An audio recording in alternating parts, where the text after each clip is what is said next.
How do you interview like a pro? That is the session I'll be facilitating at the Shola Adefolalu Gaska Foundation Pay What You Can Masterclass.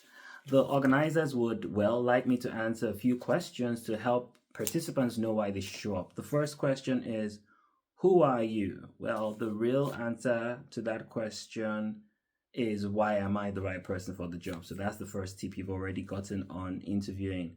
Why am I the right person for the job? Well, because I have been on both sides of the interview table.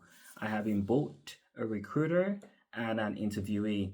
And I've done that across multiple countries. I've done it in Nigeria, I've done it in Europe, I've done it here in the US, and I've done it across industries from oil and gas to healthcare to financial services. So I have consistently found ways of learning how to interview and be interviewed.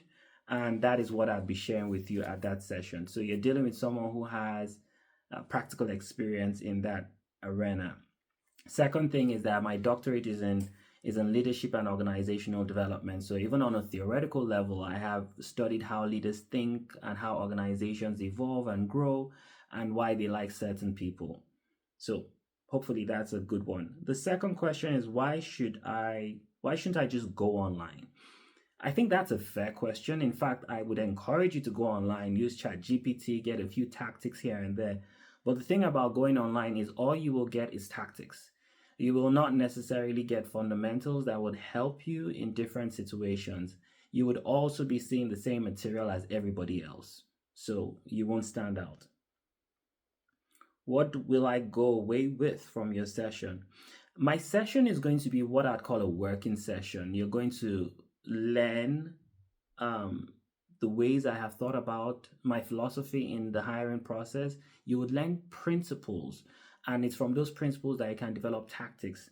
You would also have the opportunity of asking me questions, and we could also do case studies and role plays if time permits. So hopefully those three questions and those three answers give you a good leaning as to why you might want to show up for those sessions. I look forward to seeing you on Saturday.